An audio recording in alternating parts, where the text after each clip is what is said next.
George Mill. ¿Quién era y qué hizo? Esta es una grandiosa historia. Él nació el 8 de diciembre de 1861 en su casa Saint-Martin de París, Francia.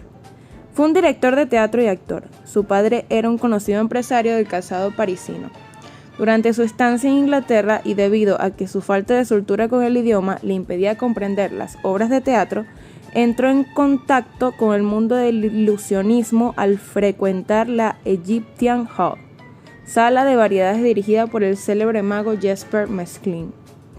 Más tarde regresó a París, y a pesar de sus intenciones de ingresar en la Escuela de Bellas Artes, tristemente es obligado por su familia a participar en el negocio del calzado. Se encargó de la reparación y el perfeccionamiento tecnológico de esta industria, mostrando las habilidades mecánicas que posteriormente le resultarían tan útiles. Aunque él no podía saberlo en ese momento, cuando su padre se retiró del negocio, Mill se negó a continuar con el mismo, utilizando su parte del reparto para comprar en 1888 el Teatro Robert Houdin, del que era asiduo visitante. Teatro.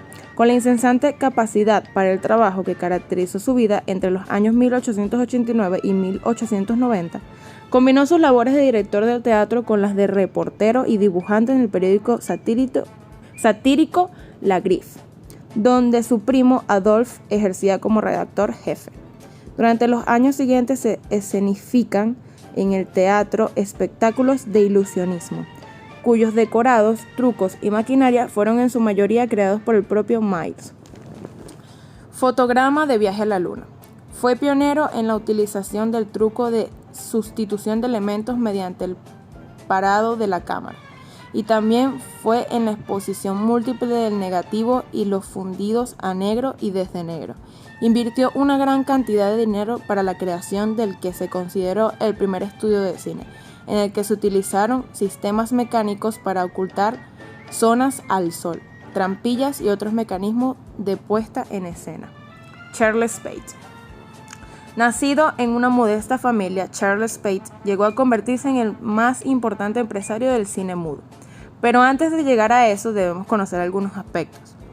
Debido a la difícil situación económica de su familia, su infancia fue difícil y muy problemática. Cumplió servicio militar y luego se embarcó con un grupo de emigrantes armenios rumbo a tierras americanas. 2 años después volvió a Francia, arruinado y contagiado por la fiebre amarilla. Una vez en su patria adquirió un restaurante y se casó. En 1930, Charles Spade se retiró de los asuntos cinematográficos, después de ceder sus acciones a Bernard Nathan. Sin embargo, la sociedad Spade-Nathan desapareció rápidamente, según algunos, debido a dudosas operaciones financieras que llevaron a la detención de Nathan. La sociedad Noble Spade Cinema perduró todavía 50 años, hasta que fue adquirida en 1992 por la sociedad Chergos.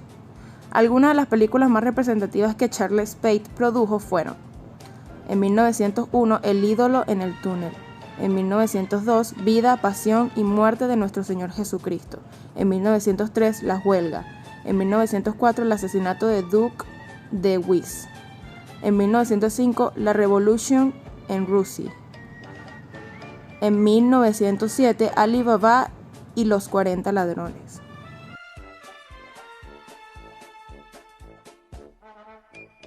Spade Cinema. Fundada como Société Spade Fiers en París, Francia, el 28 de septiembre de 1896 por los hermanos Charles, Emily, Theophile y Jacques Spade. Spade se convirtió durante los primeros años del siglo XX en la productora más grande del cine en el mundo, así como un importante productor de discos fonográficos. Edwin Porter.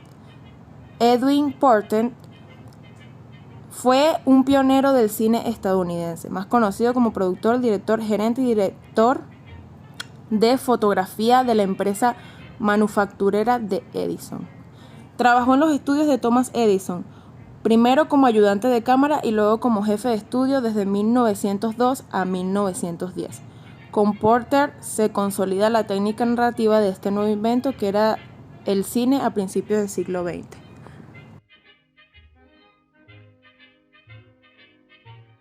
Alice Guy. Guy fue la primera persona en dirigir una película de ficción.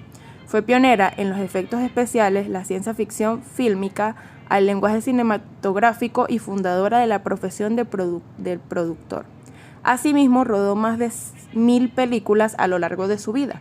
Fundó varias productoras en Francia y en Estados Unidos y luchó por ser reconocida internacionalmente como directora, actriz y productora. Y por último, Louis Feuillade. Fue un director de cine francés. Tras estudiar en un seminario católico de Carcassonne, marchó a París. Trabajó en una editorial, cultivó luego el periodismo, colaborando principalmente en una revista satírica y aportando sus textos a diversas publicaciones. Este periodo de aprendizaje le serviría para consolidar y acreditar sus buenas dotes como narrador. En 1905 fue contratado por Léon Gaumont para escribir guiones cinematográficos. La suerte hizo que Alice Guy dejara su puesto vacante y recomendara al productor que contara con Feuillade para sustituirla. Así como fue Louis Feuillade, comenzó a rodar sin descanso, hasta llegar a convertirse en un prolífico creador.